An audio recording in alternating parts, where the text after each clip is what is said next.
Hey,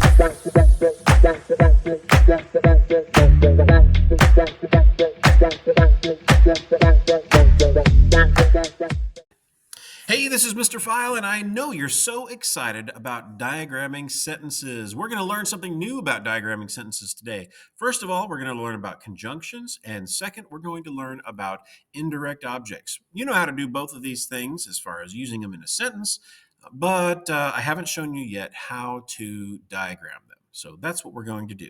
So the first thing we need to do is get a sentence here. So let's go ahead with a sentence. How about the man threw his son a ball? Okay, let me stretch this out a little bit. Okay, the man threw his son a ball. And so let's get a little bit fun here with some lines. Okay, so we know we start with this, a line, and we have another line. Yeah, we need another line. Another line goes right there. Okay. Maybe move this line over a little bit. Okay. And this line over a little. Oh, right. Yeah, that works. Okay.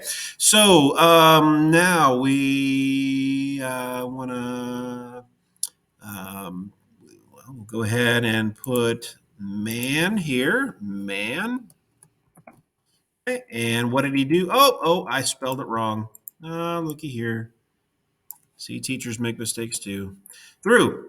Okay, so the man threw, and we want to put that right here. Threw. What did he throw? Well, he didn't throw his son. That would be the indirect object. But he did throw the ball. So we need to put a little line here, like so. Move it down just a little bit. There we go.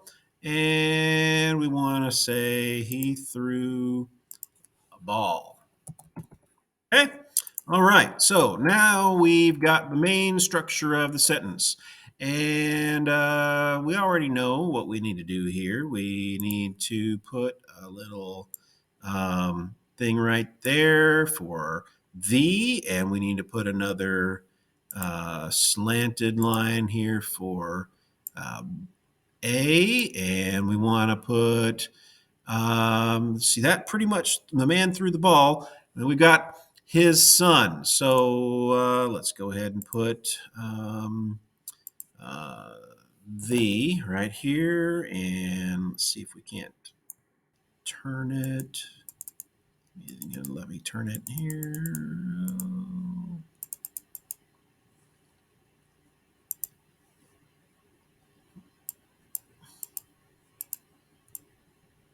I don't think it's gonna let me turn it.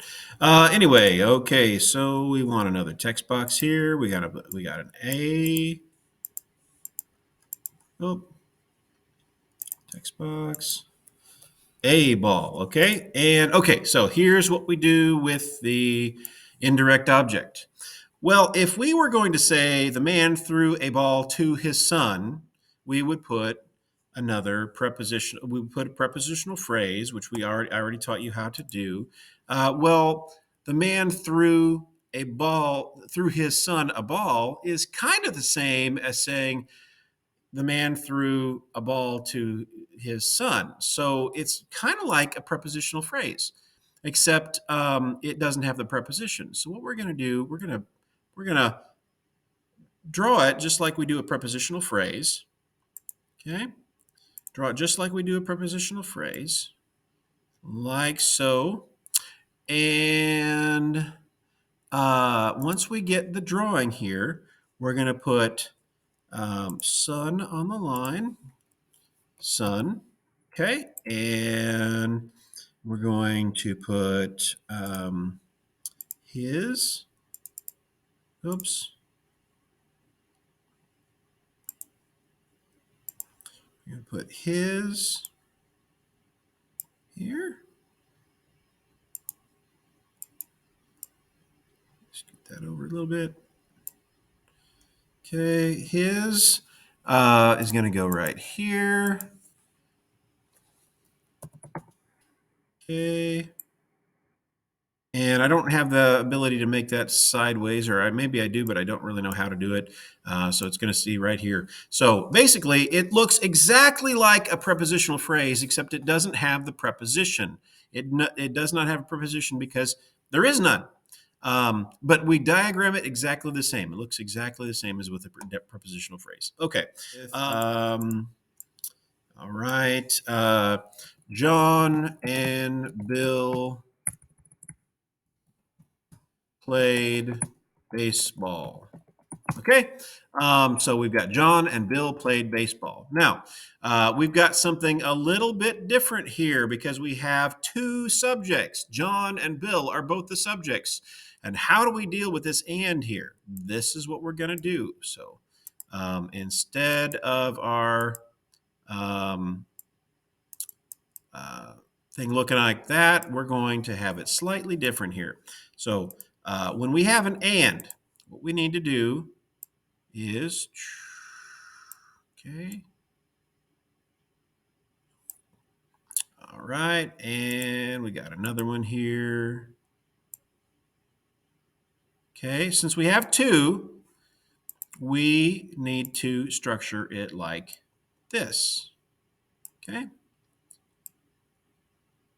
Okay, and then we got another one. Okay, and then finally make a little dotted line. I'm doing the wrong one here. Dotted line that goes in between here. Okay, so what we will do now is we'll go ahead and see what it, I think we need one more line here, and then we can just deal with the text. Okay, so we got that. All right, so let's do this. We'll put John and Bill. Okay, and where do we put the and? We'll put it right here.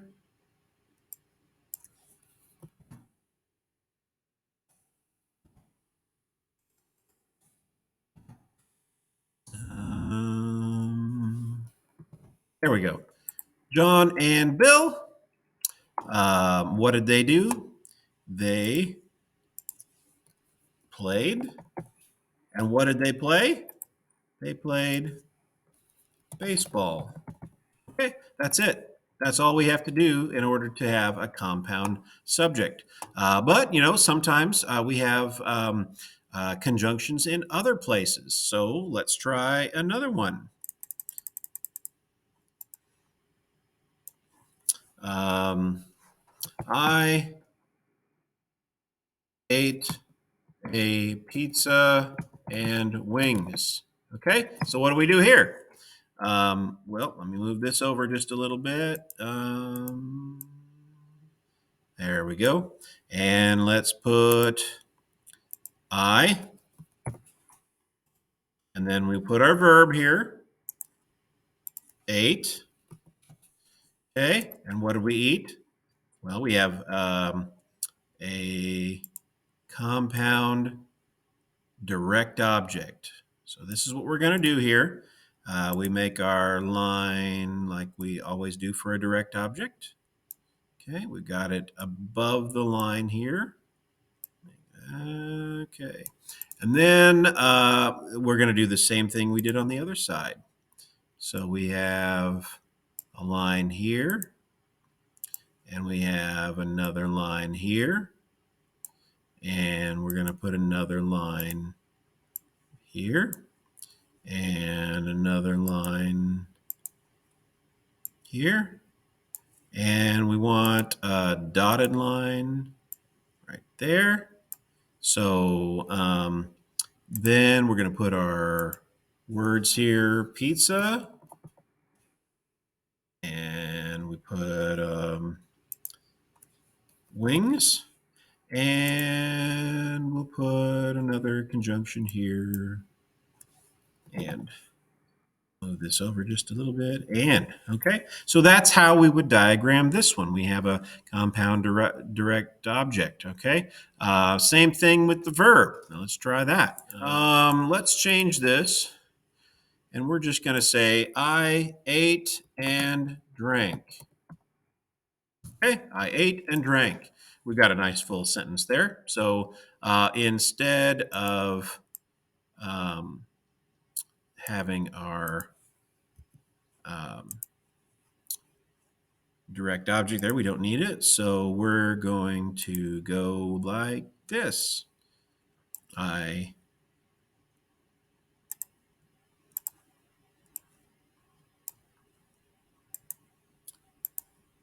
put our line there and our line there. And finally, our dotted line. Okay. And 8. And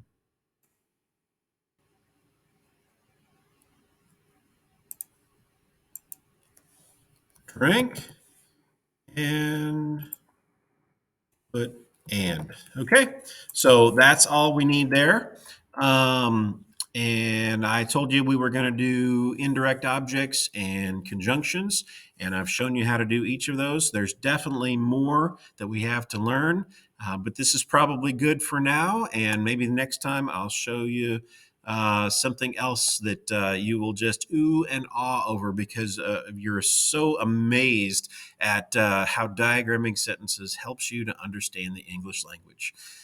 Maybe I'm dreaming.